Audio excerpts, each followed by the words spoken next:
Aroma dupa samar-samar masih terasa di dalam bus antar kota yang melaju perlahan menembus jalan pegunungan di Jawa Tengah. Di luar jendela, hamparan hutan pinus dan perkebunan teh berwarna hijau gelap melintas seperti bayangan-bayangan sunyi yang mengawasi dari kejauhan.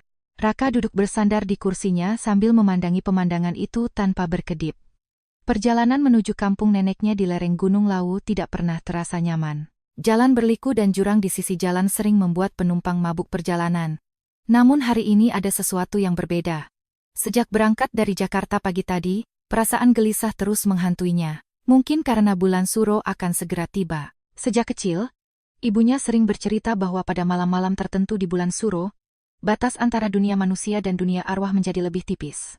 Roh-roh gentayangan akan berkeliaran mencari sesuatu yang belum selesai semasa hidup mereka. Raka tidak pernah percaya. Ia seorang fotografer sekaligus jurnalis muda yang terbiasa berpikir logis. Baginya, kisah hantu hanyalah dongeng yang diwariskan dari generasi ke generasi. Namun saat bus memasuki jalan tanah merah menuju desa Cempakawangi, rasa tidak nyaman itu semakin kuat. Seolah ada seseorang yang sedang memperhatikannya dari kejauhan. Desa Cempakawangi, yang turun siap-siap, suara sopir membuyarkan lamunannya. Raka segera mengambil renselnya dan turun dari bus. Matahari sore mulai tenggelam di balik bukit. Cahaya keemasan menyelimuti rumah-rumah tua beratap jenteng yang berjajar di sepanjang jalan desa. Penduduk desa tampak sibuk mempersiapkan berbagai sesaji. Di depan rumah-rumah mereka terdapat tampah berisi bubur putih, pisang, bunga 7 rupa, serta dupa yang mengepul perlahan. Raka tersenyum tipis. Masih saja percaya beginian. Ia menggeleng pelan lalu melangkah menuju rumah neneknya yang berada di ujung desa. Neneknya bernama Maksari. Tubuhnya kurus, rambutnya sudah memutih seluruhnya, tetapi sorot matanya masih tajam. Saat Raka masuk ke halaman rumah, Maksari sedang duduk di beranda sambil menganyam daun kelapa menjadi wadah sesaji. "Kamu sudah sampai, Nak?" Suara wanita tua itu hangat namun terdengar berat. "Jangan keluyuran malam-malam selama bulan Suro, ya." Raka tertawa kecil. "Nenek masih percaya hal-hal begitu?" Maksari tidak tertawa. Tatapannya justru semakin serius. "Ada tempat-tempat yang lebih baik tidak didatangi." Raka meletakkan tasnya di pojok rumah. "Saya kesini buat kerja, Nek. Mau menulis artikel tentang situs sejarah yang terlupakan." Ia mengeluarkan kamera profesional dari tasnya. Matanya berbinar penuh semangat. Target utamanya adalah sebuah vihara tua yang terletak di atas bukit di belakang desa. Namanya Vihara Cempakawangi. Sudah puluhan tahun tempat itu terbengkalai. Menurut informasi yang diperolehnya, vihara tersebut menyimpan legenda tentang seorang biarawati muda yang meninggal secara tragis ratusan tahun lalu. Topik sempurna untuk sebuah artikel. Maksari menghentikan pekerjaannya. "Kalau bisa, jangan ke sana." Raka mengangkat alis. "Kenapa?" "Karena tempat itu tidak bersih." Kalimat itu membuat suasana mendadak hening. Setiap bulan Suro, orang bilang perempuan itu muncul lagi. Raka tertawa, namun tawanya perlahan menghilang saat melihat ekspresi neneknya. Itu bukan wajah orang tua yang sedang mengarang cerita, melainkan wajah seseorang yang pernah melihat sesuatu yang mengerikan.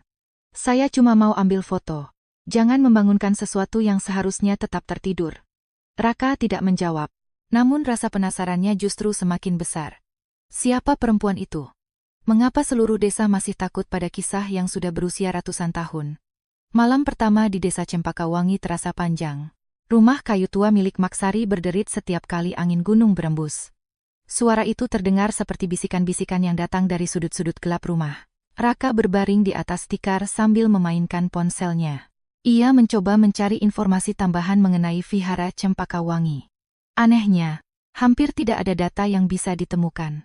Hanya beberapa catatan singkat. Vihara Cempakawangi dibangun pada masa Kesultanan Mataram, kemudian ditinggalkan setelah terjadi kematian misterius. Tidak ada foto. Tidak ada penjelasan lebih lanjut. Semakin sedikit informasi yang ditemukan, semakin besar rasa ingin tahunya. Menjelang tengah malam, tiba-tiba terdengar suara aneh dari luar rumah. Suara tangisan. Pelan. Menyedihkan, seolah datang dari halaman belakang. Raka langsung duduk tegak. Jantungnya berdegup kencang. Ia mengambil senter lalu membuka pintu perlahan. Sinar bulan menerangi pohon nangka tua yang berdiri di belakang rumah. Bayangan cabang-cabangnya membentuk siluet menyeramkan di tanah. "Halo?" Tidak ada jawaban, hanya suara angin. Kemudian angin dingin berembus melewati tubuhnya. sangat dingin. Dalam sepersekian detik, Raka melihat sosok perempuan berdiri di bawah pohon. Rambut panjangnya berkibar tertiup angin.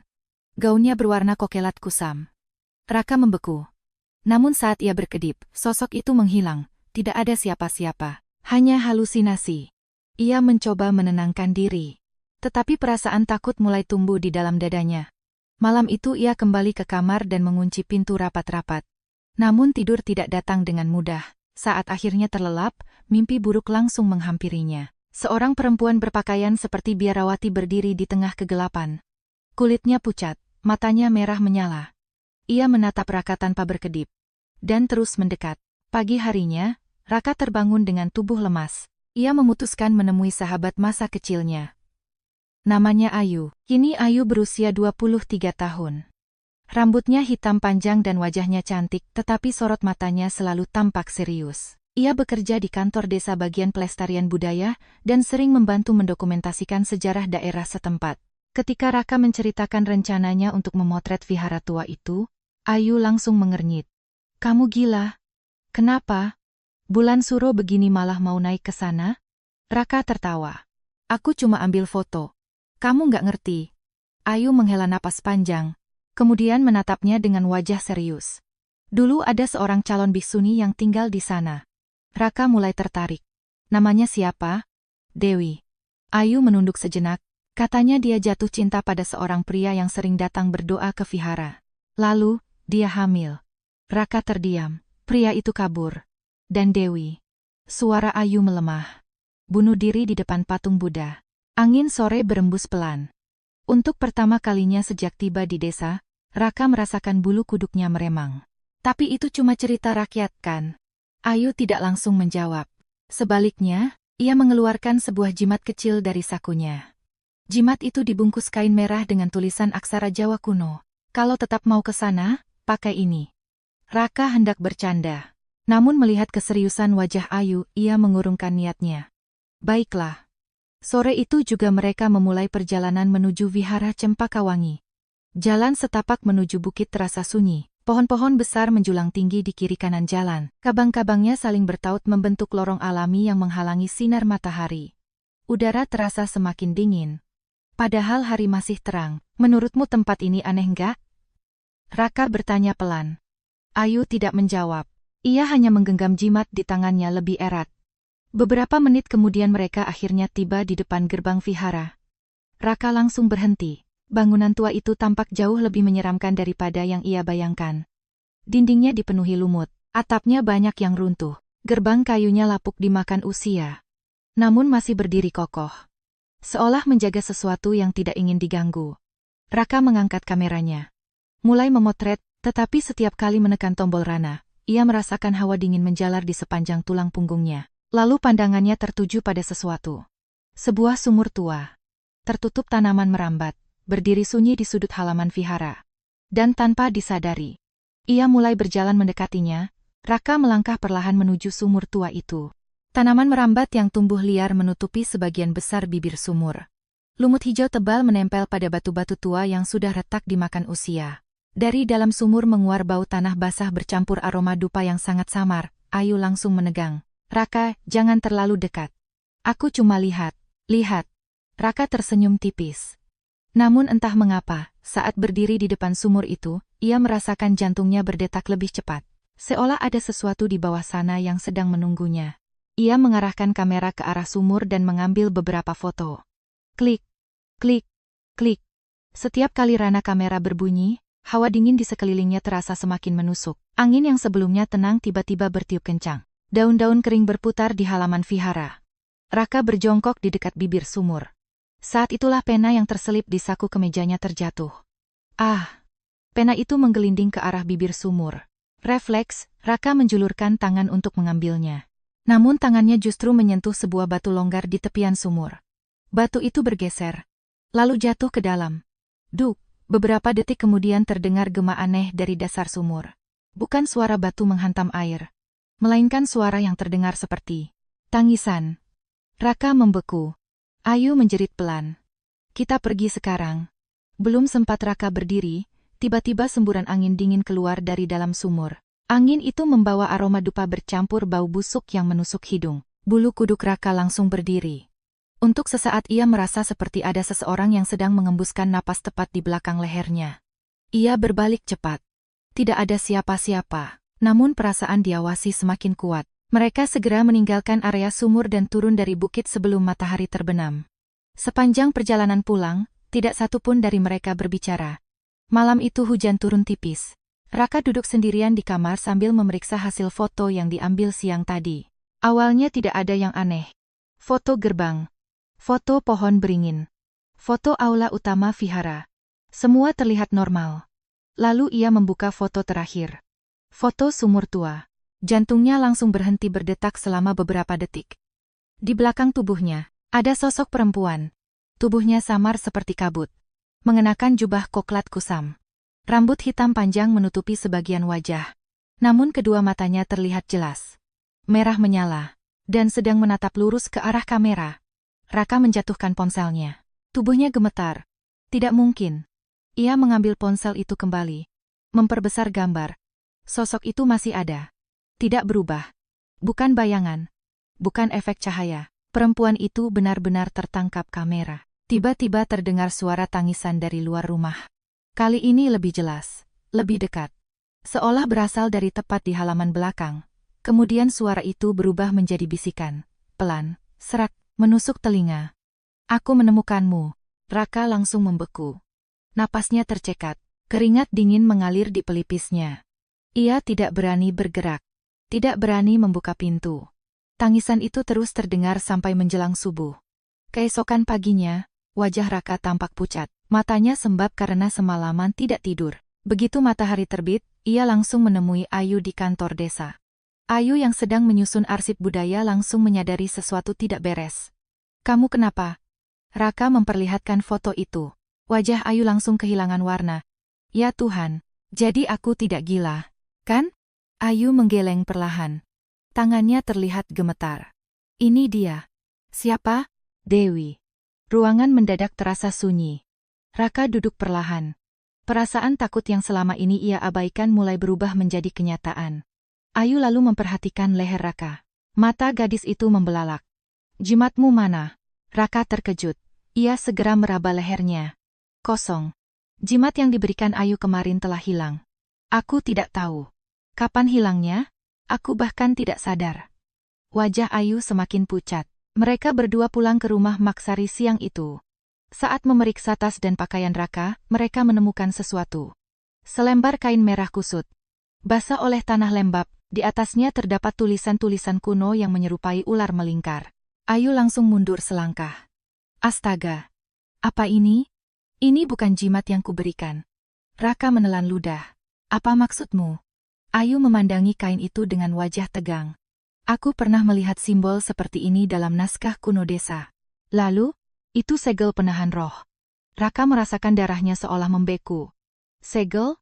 Ayu mengangguk perlahan. Digunakan untuk mengurung arwah yang sangat berbahaya. Raka langsung teringat batu yang jatuh ke dalam sumur. Dan suara tangisan yang muncul setelahnya.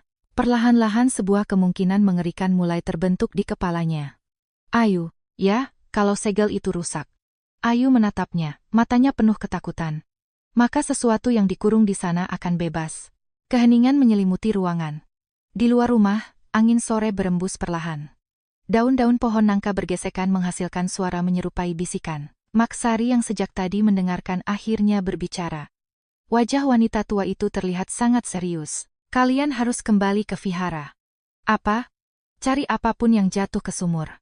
Tapi Nek, kalau memang segelnya rusak, maka kalian harus memperbaikinya sebelum malam 1 suro. Suara Maksari terdengar berat, seolah ia mengetahui jauh lebih banyak daripada yang ingin ia katakan. Raka menatap neneknya. Ada apa sebenarnya dengan vihara itu? Maksari terdiam lama.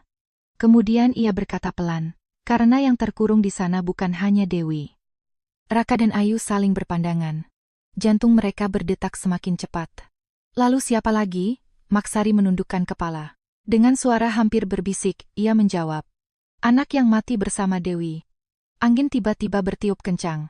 Pintu rumah terbanting sendiri. Brak. Ketiganya tersentak. Dan dari arah bukit tempat Vihara Cempaka Wangi berdiri, Terdengar suara tangisan bayi yang panjang dan memilukan. Suara tangisan bayi itu menggema dari arah bukit tempat vihara Cempaka Wangi berdiri. Panjang, menyayat hati. Namun di saat yang sama juga menimbulkan rasa takut yang sulit dijelaskan. Raka berdiri membeku di depan pintu rumah. Tubuhnya terasa dingin, sementara Ayu langsung merapat ke samping Maksari. Ketiganya mendengarkan. Tangisan itu berlangsung beberapa detik sebelum akhirnya menghilang tertelan angin sore. Tidak ada seorang pun yang berbicara. Sampai akhirnya Maksari menarik napas panjang. Waktunya semakin sedikit. Raka menoleh.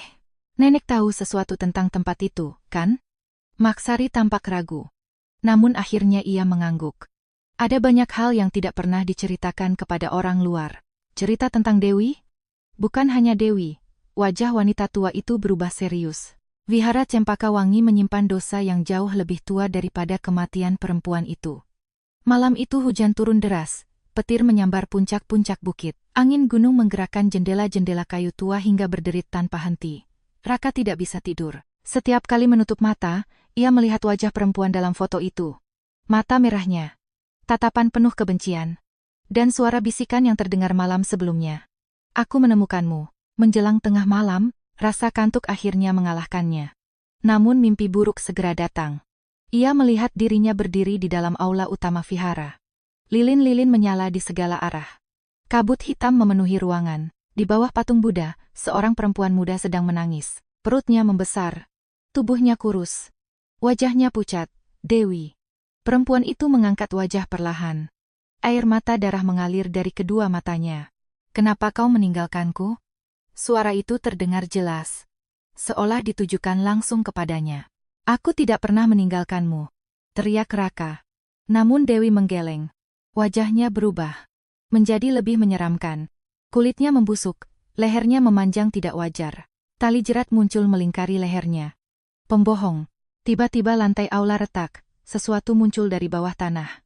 Tangan kecil, pucat, kurus, seperti tangan bayi. Kemudian satu lagi. Lalu puluhan, ratusan, semuanya berusaha meraih kaki Raka. Ia menjerit, dan terbangun. Raka bangun dengan napas memburu. Tubuhnya basah oleh keringat. Langit di luar masih gelap. Namun ada sesuatu yang membuat darahnya membeku. Di dinding kamarnya, tepat di samping tempat tidur, terdapat bekas telapak tangan kecil berwarna hitam. Seperti telapak tangan anak kecil. Raka segera menyalakan lampu. Bekas itu masih ada, jelas. Nyata, bukan mimpi. Keesokan harinya, Ayu datang pagi-pagi sekali. Ia membawa beberapa buku tua yang ditemukan di ruang arsip desa. Mereka bertiga duduk di ruang tamu. Hujan semalam membuat udara terasa dingin dan lembab. Ayu membuka salah satu buku. Sampulnya hampir hancur dimakan usia. Ini catatan kepala desa tahun 1928. Raka langsung memperhatikannya. Katanya setelah Dewi meninggal, para biksu meninggalkan vihara satu persatu. Karena arwahnya, Ayu menggeleng. Awalnya mereka mengira begitu. Lalu, setelah itu mulai muncul kematian lain. Suasana menjadi sunyi. Ayu melanjutkan. Anak-anak desa sering menghilang. Raka menelan ludah. Anak-anak? Ya. Mayat mereka ditemukan di sekitar bukit. Maksari memejamkan mata. Seolah mengingat sesuatu yang tidak ingin diingat. Sebagian ditemukan di dekat sumur tua. Bulu kuduk Raka langsung berdiri. Ayu membalik halaman berikutnya. Di sana terdapat gambar sketsa kasar. Sketsa seorang perempuan menggendong bayi. Namun wajah keduanya dikoret-koret tinta hitam.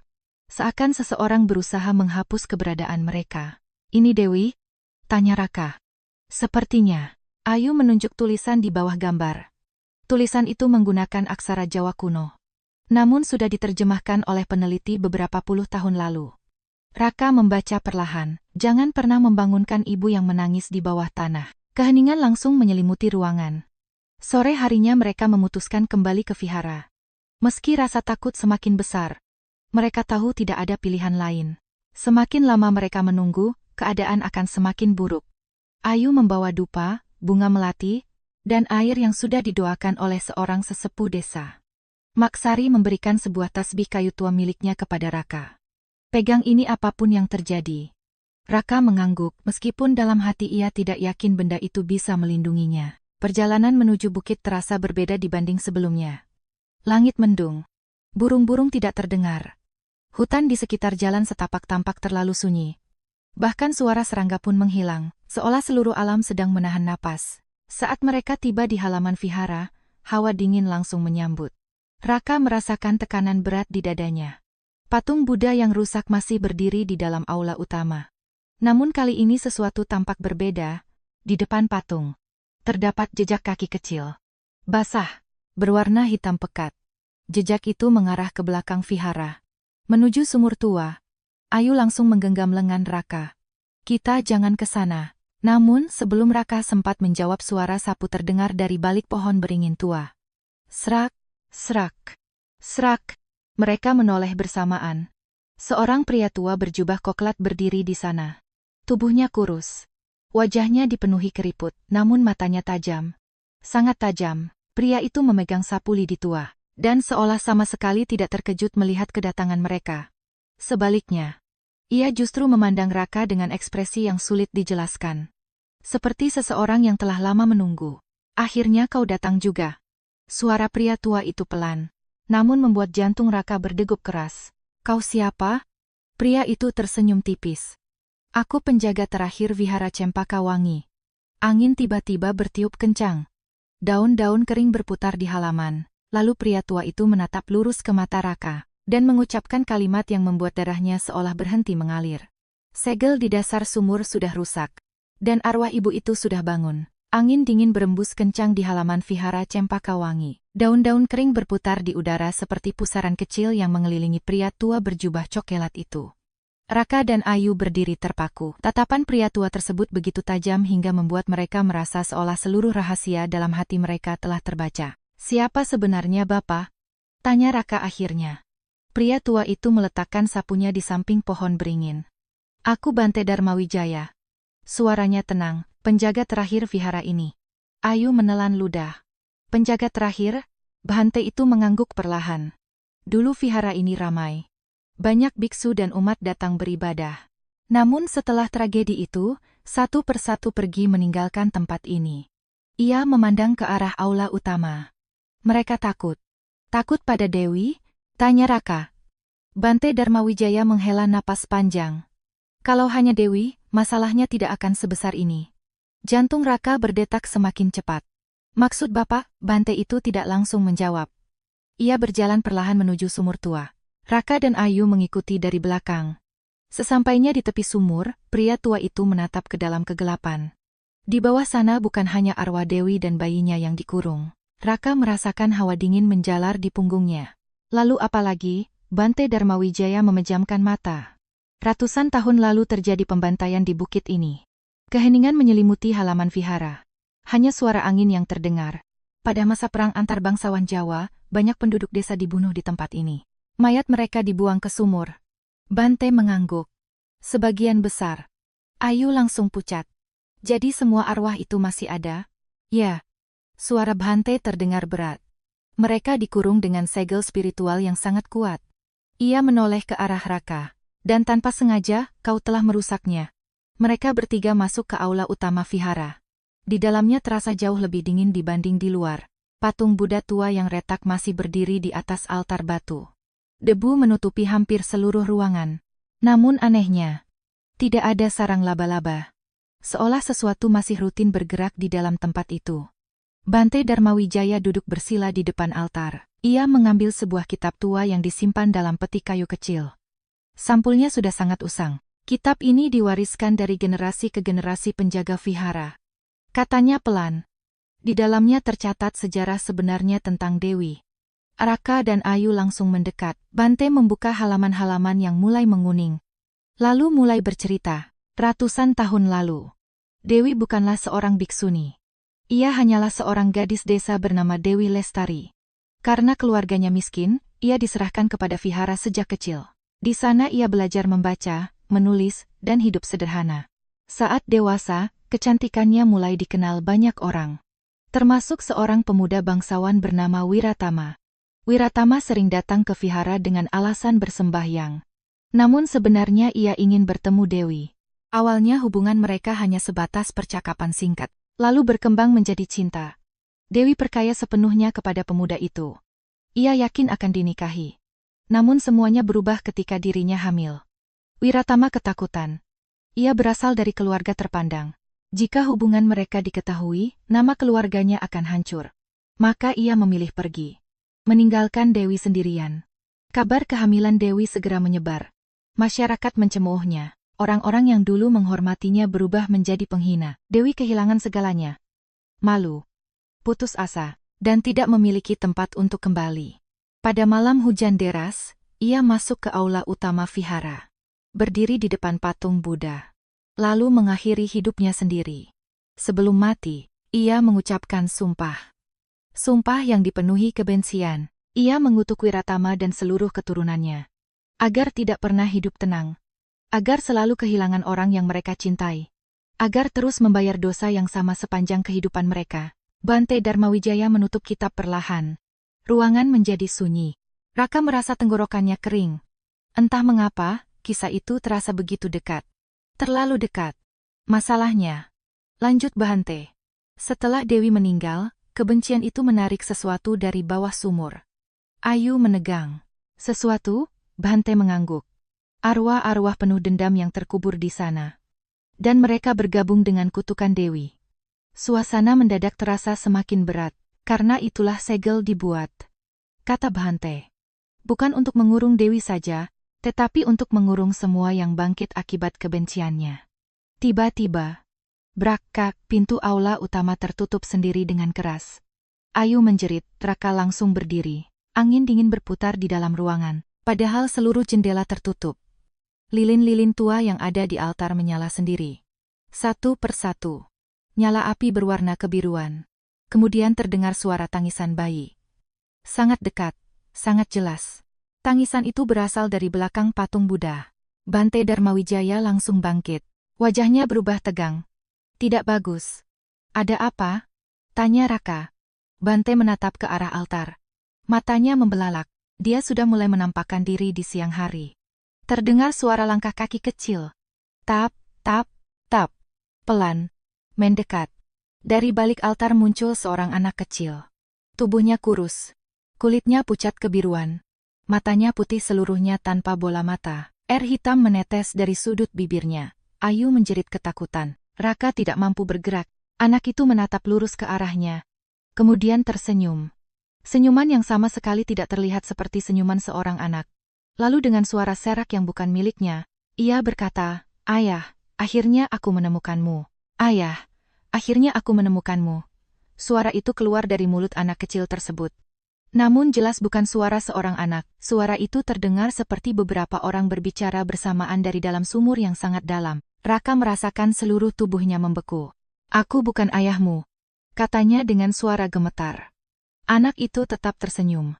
Senyuman yang terlalu lebar. Terlalu tidak manusiawi. Kemudian kepalanya mulai miring perlahan. Lebih jauh. Lebih jauh. Sampai hampir menyentuh bahunya sendiri. Krak. Terdengar suara tulang patah. Ayu menjerit dan mundur beberapa langkah. Bante Dharmawijaya segera mengangkat tasbih kayu yang tergantung di lehernya. Jangan tatap matanya. Teriaknya. Terlambat. Raka sudah terlanjur menatap mata putih anak itu. Dalam sekejap dunia di sekelilingnya menghilang. Ia berdiri di tengah hujan deras. Bukan lagi di dalam vihara. Melainkan di sebuah desa tua yang tidak dikenalnya. Rumah-rumah kayu terbakar. Orang-orang berlari sambil berteriak. Api menjulang ke langit malam. Di kejauhan terdengar suara pedang beradu. Jeritan. Tangisan. Dan kematian. Raka melihat puluhan mayat bergelimpangan di jalan. Pria. Wanita, anak-anak, darah mengalir seperti sungai kecil di tanah berlumpur. Kemudian ia melihat mereka. Sekelompok prajurit menyeret penduduk desa menuju bukit. Beberapa masih hidup. Beberapa sudah mati. Tubuh-tubuh itu dilemparkan begitu saja ke dalam sumur tua, sumur yang sama, sumur yang berada di vihara Cempakawangi. Raka berusaha bergerak, namun tubuhnya seperti tidak terlihat oleh siapapun. Ia hanya menjadi saksi. Seorang penonton dari masa lalu. Lalu pemandangan berubah. Ia melihat Dewi. Masih muda. Masih hidup. Perempuan itu sedang menangis di dalam aula vihara. Tubuhnya gemetar. Tangannya memegang surat lusuh. Surat dari Wiratama. Surat yang berisi penolakan. Penolakan terhadap dirinya. Penolakan terhadap anak yang dikandungnya. Dewi jatuh berlutut. Air matanya bercampur hujan yang masuk dari jendela terbuka. Aku hanya ingin dicintai, bisiknya. Kemudian dunia berubah lagi. Kini ia melihat malam kematian Dewi. Perempuan itu berdiri di depan patung Buddha. Rambutnya basah, matanya kosong. Tangannya memegang seutas tali. Kalau aku harus menderita, katanya lirih, maka semua orang akan ikut merasakan penderitaanku. Suara petir menggelegar. Tali itu mengencang, dan tubuh Dewi tergantung di hadapan altar. Namun beberapa detik setelah kematiannya, sesuatu bergerak di dalam sumur. Sesuatu yang sangat gelap, sangat tua, dan sangat lapar. Kabut hitam keluar dari dasar sumur, perlahan mendekati aula vihara, lalu memasuki tubuh Dewi yang sudah mati. Mata mayat itu terbuka, merah menyala. Raka merasakan napasnya tercekat, karena pada saat itu ia menyadari satu hal mengerikan. Arwah yang menghantui vihara bukan lagi Dewi sepenuhnya. Ada sesuatu yang lain. Sesuatu yang menggunakan kebencian Dewi sebagai pintu masuk. Raka. Raka. Suara Ayu terdengar dari kejauhan. Dunia di sekelilingnya mulai retak, lalu pecah. Raka tersentak kembali ke dalam aula vihara. Tubuhnya terjatuh ke lantai. Napasnya terengah-engah. Ayu berlutut di sampingnya. Wajah gadis itu pucat. Kamu sadar? Raka mengangguk pelan. Bante Dharma Wijaya berdiri beberapa meter di depan mereka, sedang melafalkan doa-doa kuno. Sementara sosok anak kecil tadi kini merangkak mundur ke arah altar. Gerakannya tidak normal. Keempat anggota tubuhnya bergerak seperti laba-laba, sebelum menghilang ke dalam kegelapan. Keheningan kembali memenuhi aula. Namun ketenangan itu tidak berlangsung lama. Bante Dharma Wijaya memandang Raka. Kau melihat sesuatu, bukan? Raka menceritakan semua yang dilihatnya. Tentang pembantaian, tentang kematian Dewi, tentang kabut hitam dari dasar sumur. Wajah Bhante semakin muram. Aku khawatir dugaanku benar. Apa maksudnya? Bhante menarik napas panjang. Dewi bukan sumber utama kutukan ini. Raka dan Ayu saling berpandangan. Lalu siapa? Tidak ada yang tahu, jawab Bhante. Catatan paling tua hanya menyebutnya sebagai penunggu sumur. Mendengar nama itu saja membuat udara terasa lebih dingin. Makhluk itu sudah ada jauh sebelum vihara dibangun. Lanjut Bhante, jauh sebelum Dewi lahir. Dan selama berabad-abad ia memakan kebencian manusia. Ayu menggigil. Kalau begitu. Ya, kata Bhante. Begitu Dewi mati dengan penuh dendam, makhluk itu mendapatkan wadah yang sempurna. Menjelang senja mereka bersiap meninggalkan vihara. Namun sebelum pergi, Bhante membawa mereka ke sebuah ruangan kecil yang tersembunyi di belakang altar. Pintu kayunya hampir tertutup lumut. Ruangan itu sangat sempit. Di dalamnya hanya terdapat sebuah peti tua berlapis kain kuning. Bhante membuka peti tersebut. Di dalamnya terdapat sebuah cermin perunggu. Permukaannya kusam, dipenuhi simbol-simbol kuno. Ini peninggalan penjaga pertama vihara, kata Bhante. Namanya cermin karma. Raka memperhatikan benda itu. Apa gunanya? Bhante menatapnya lama. Cermin ini tidak memantulkan wajah, melainkan dosa. Kalimat itu membuat suasana mendadak sunyi. Bhante menyerahkan cermin tersebut kepada Raka. Bawa ini pulang malam ini. Apa? Kalau kutukan sudah memilihmu, maka cepat atau lambat ia akan datang mencarimu. Dan saat itu terjadi, cermin ini akan menunjukkan siapa sebenarnya yang sedang mengejarmu. Raka menerima benda itu dengan ragu. Permukaan logamnya terasa sangat dingin, seolah baru diangkat dari dasar sungai. Malam itu hujan kembali turun, lebih deras daripada sebelumnya. Petir terus menyambar bukit-bukit di sekitar desa. Raka duduk sendirian di kamarnya. Cermin karma terletak di atas meja. Sejak pulang dari vihara, perasaannya semakin tidak tenang. Sekitar pukul 11 malam, listrik desa padam. Seluruh rumah tenggelam dalam kegelapan. Hanya cahaya petir sesekali menerangi jendela. Kemudian, terdengar suara langkah kaki dari luar kamar. Tap, tap, tap, pelan. Seperti langkah kaki anak kecil. Raka langsung menegang. Suara itu berhenti tepat di depan pintu kamarnya. Lalu terdengar suara ketukan. Tok, tok, tok, tok, 3 kali. Perlahan. Kemudian suara seorang perempuan berbisik dari balik pintu. Suara yang sama dengan yang muncul dalam foto. Suara Dewi. Raka. Rak, bukakan pintunya. Jantungnya berdetak sangat keras. Ia tidak menjawab. Namun beberapa detik kemudian suara itu kembali terdengar. Kali ini jauh lebih dekat, tepat di belakang telinganya. Padahal tidak ada siapa-siapa di dalam kamar, dia sudah tahu siapa dirimu. Pada saat yang sama, cermin karma di atas meja mulai memantulkan cahaya merah. Dan perlahan-lahan, muncul bayangan wajah seseorang di permukaannya. Wajah seorang pria muda yang sama sekali tidak dikenalnya. Namun saat melihat wajah itu, darah Raka langsung membeku, karena pria tersebut memiliki wajah yang sangat mirip dengannya. Wajah pria muda di dalam cermin karma itu tampak sangat mirip dengan Raka. Bukan sekadar mirip, rahangnya, bentuk hidungnya, sorot matanya. Semuanya hampir sama, perbedaannya hanya satu. Pria dalam cermin mengenakan pakaian bangsawan Jawa kuno. Dan di lehernya terdapat kalung emas berukir lambang keluarga kerajaan. Raka menatap tanpa berkedip. Tubuhnya terasa dingin. Sementara suara Dewi masih terdengar berbisik di belakangnya. Sudah lama aku menunggumu. Brak! Pintu kamar mendadak terguncang keras dari luar. Raka tersentak. Bisikan itu langsung menghilang. Ia menoleh ke arah pintu. Tak ada lagi suara. Tak ada langkah kaki. Hanya hujan deras yang menghantam atap rumah. Namun ketika ia kembali melihat ke arah meja, bayangan pria dalam cermin sudah lenyap. Permukaannya kembali kusam seperti semula. Malam itu Raka tidak tidur sama sekali. Pagi harinya ia segera menemui Bhante Darmawijaya. Matahari tertutup awan kelabu. Kabut tebal menggantung di lereng bukit. Saat Raka menceritakan apa yang dilihatnya, wajah Bhante langsung berubah. Jadi akhirnya cermin itu menunjukkan wajahnya. Siapa dia? Bhante terdiam cukup lama. Lalu berkata pelan. Wiratama. Jantung Raka serasa berhenti. Pria yang menghamili Dewi? Bhante mengangguk. Ya, Ayu yang berdiri di samping mereka langsung mengerutkan dahi. Tapi itu tidak masuk akal. Kenapa wajahnya mirip Raka? Bhante memandang Raka. Tatapannya penuh keraguan. Seolah tidak ingin mengucapkan sesuatu yang sangat berat. Namun akhirnya ia tetap berbicara. Karena kemungkinan besar kau adalah keturunannya. Keheningan langsung menyelimuti ruangan. Raka tidak mampu berkata-kata. Apa? Selama ini tidak ada yang mengetahui garis keturunan terakhir keluarga Wiratama.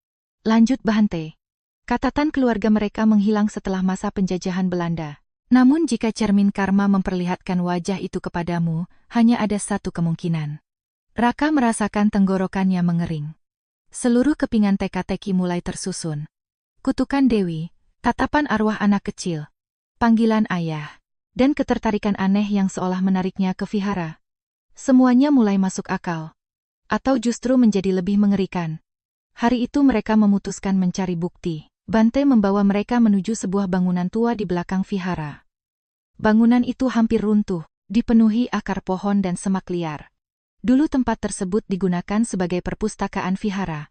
Kini hanya tersisa puing-puing. Setelah hampir 1 jam mencari, mereka menemukan sebuah peti kayu yang tersembunyi di bawah lantai yang roboh. Peti itu terkunci. Namun gemboknya sudah berkarat. Dengan sedikit tenaga, Raka berhasil membukanya. Di dalamnya terdapat tumpukan dokumen kuno. Sebagian besar sudah rusak dimakan usia. Tetapi satu gulungan naskah masih cukup utuh. Bhante membukanya perlahan. Tulisan tangan kuno memenuhi lembaran kertas yang menguning. Mata Ayu membelalak saat membaca bagian akhir. Ya Tuhan. Apa? Tanya Raka. Ayu menunjuk sebuah nama. Nama itu tertulis jelas. Wiratama Kusuma Adiningrat. Di bawahnya terdapat silsilah keluarga. Generasi demi generasi.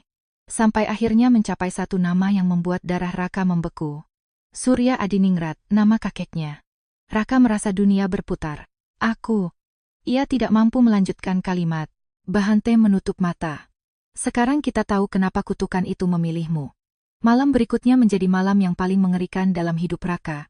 Karena malam itu adalah malam menjelang satu suro. Malam ketika batas antara dunia manusia dan dunia arwah menjadi paling tipis. Sejak matahari terbenam, seluruh desa Cempakawangi berubah. Tidak ada anak-anak bermain. Tidak ada warga berkumpul, pintu rumah ditutup rapat, lampu-lampu dimatikan lebih awal. Bahkan anjing-anjing kampung tidak menggonggong. Desa itu terasa seperti desa mati. Maksari menyiapkan berbagai perlengkapan ritual di ruang tengah. Bunga melati, kembang 7 rupa, air doa, dupa, dan beberapa benda kuno yang tidak pernah dilihat Raka sebelumnya. Nenek tahu semua ini akan terjadi? Tanya Raka. Maksari tidak langsung menjawab. Wajah tuanya terlihat sangat lelah. Ada sesuatu yang selama ini kusembunyikan darimu. Jantung Raka berdetak lebih cepat. Apa? Wanita tua itu menunduk. Kakekmu pernah datang ke desa ini 50 tahun lalu. Raka membeku. Untuk apa? Maksari menatap matanya. Karena kutukan itu pernah mengejarnya juga. Ruangan mendadak sunyi. Bahkan suara jangkrik di luar seolah berhenti. Kakekku tahu. Ya. Jawab Maksari lirih. Dia tahu keluarganya adalah keturunan Wiratama. Lalu kenapa tidak pernah memberitahuku? Karena dia ingin garis keturunan ini berakhir bersamanya. Air mata mulai menggenang di mata wanita tua itu. Dia berharap kutukan itu sudah melemah. Ternyata tidak. Sekitar pukul 11 malam, angin tiba-tiba berhenti.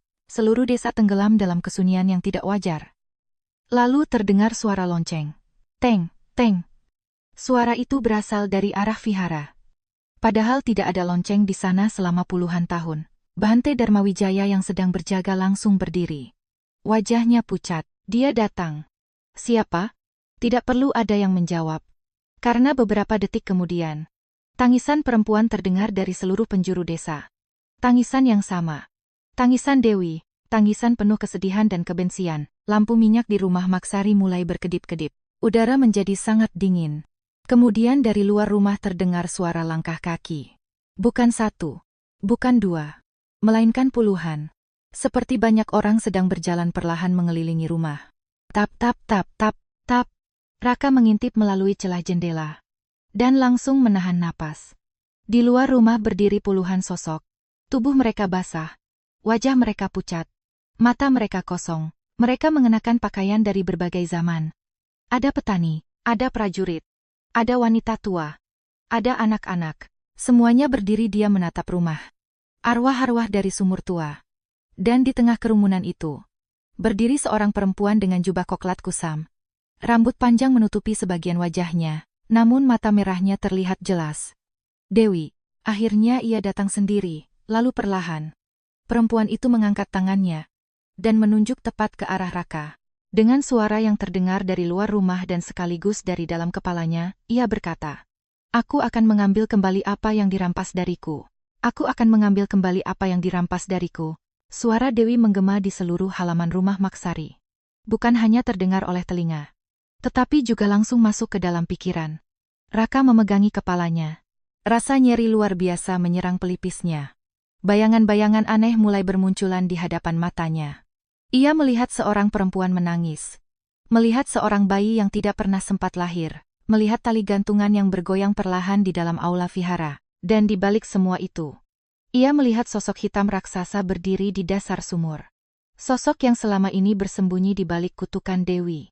"Jangan dengarkan dia," teriak Bhante Dharmawijaya. Pria tua itu segera menyalakan dupa dan mulai melafalkan doa-doa kuno. Maksari ikut membaca doa dengan suara bergetar. Namun di luar rumah, puluhan arwah tetap berdiri diam. Tidak bergerak, tidak berkedip, hanya menatap lalu perlahan. Mereka mulai berjalan mendekat. Brak, pintu depan bergetar keras. Seolah ada sesuatu yang menabraknya dari luar.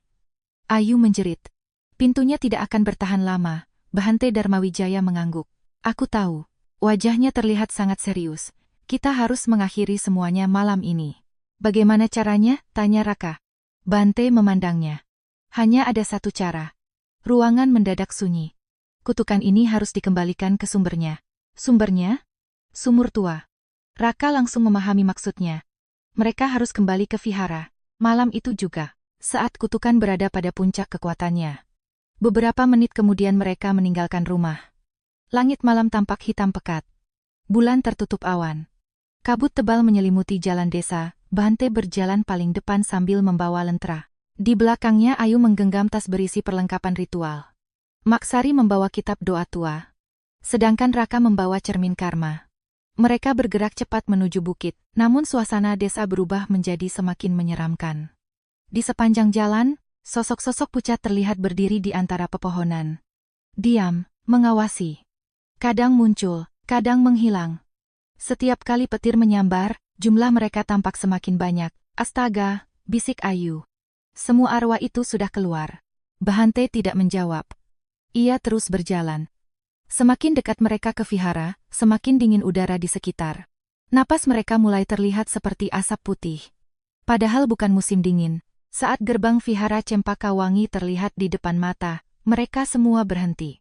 Tidak ada seorang pun yang siap menghadapi pemandangan itu. Seluruh vihara dipenuhi bayangan hitam. Ratusan, mungkin ribuan, arwah-arwah berdiri di halaman. Di atap, di atas pohon, di sepanjang dinding batu. Semua menghadap ke arah sumur tua, seolah sedang menunggu sesuatu. Lalu terdengar suara tangisan. Tangisan Dewi. Kali ini sangat jelas, sangat dekat, dan penuh penderitaan. Dia ada di sana, kata Bhante pelan. Ia menunjuk ke arah sumur. Dewi berdiri di sampingnya. Gaun koklat kusamnya berkibar tertiup angin. Rambut panjang menutupi sebagian wajah, namun kedua mata merahnya bersinar dalam gelap.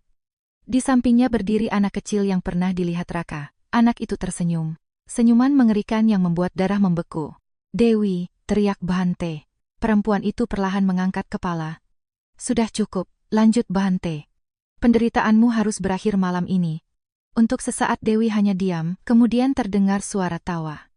Namun suara itu bukan miliknya. Suara itu jauh lebih berat, lebih dalam, lebih tua. Tawa yang membuat tanah bergetar. Hahaha. Kabut hitam mulai keluar dari dalam sumur. Perlahan. Semakin banyak, semakin tebal, lalu dua mata merah raksasa muncul dari kegelapan. Ayu langsung pucat. Maksari hampir jatuh terduduk. Raka merasakan seluruh tubuhnya gemetar. Penunggu sumur akhirnya menampakkan diri. Makhluk itu tidak memiliki bentuk pasti. Tubuhnya tersusun dari kabut hitam yang terus bergerak. Kadang menyerupai manusia, kadang menyerupai ular raksasa. Kadang seperti puluhan wajah yang saling bertumpuk. Dan semua wajah itu sedang tersenyum. Kau terlambat. Suara makhluk itu menggema dari segala arah. Perempuan ini sudah menjadi milikku. Kabut hitam membelit tubuh Dewi. Perempuan itu menjerit kesakitan. Untuk pertama kalinya sejak kemunculannya. Raka melihat ekspresi lain selain kebencian. Ketakutan. Dewi takut, sangat takut. Dan saat itulah Raka akhirnya mengerti. Selama ini Dewi juga merupakan korban. Ia memang dipenuhi dendam. Tetapi makhluk dari sumur itulah yang memperbesar kebencian itu selama ratusan tahun. Menggunakannya sebagai sumber kekuatan, memanfaatkan penderitaannya. Bhante Dharma Wijaya segera membuka kitab tua. Raka, teriaknya. Sekarang. Raka mengangkat cermin karma. Permukaannya langsung bersinar merah. Namun kali ini bukan wajah Wiratama yang muncul. Melainkan wajah Dewi, wajah saat ia masih hidup, masih muda. Masih manusia, masih penuh harapan. Dewi membeku. Matanya membelalak. Air mata mulai mengalir. Untuk pertama kalinya dalam ratusan tahun. Ia melihat dirinya sendiri. Bukan sebagai arwah penuh kebencian. Tetapi sebagai perempuan yang pernah mencintai. Aku. Suara Dewi bergetar. Aku hanya ingin bahagia. Tangisnya pecah. Tangisan yang selama ini menggema di seluruh desa. Tangisan yang tidak pernah selesai sejak malam kematiannya. Kabut hitam di sekelilingnya mulai melemah. Penunggu sumur mengaum marah. Jangan ingat, teriaknya. Benci mereka. Tetap membenci. Namun Dewi justru semakin menangis. Ia memandang Raka, bukan sebagai keturunan Wiratama.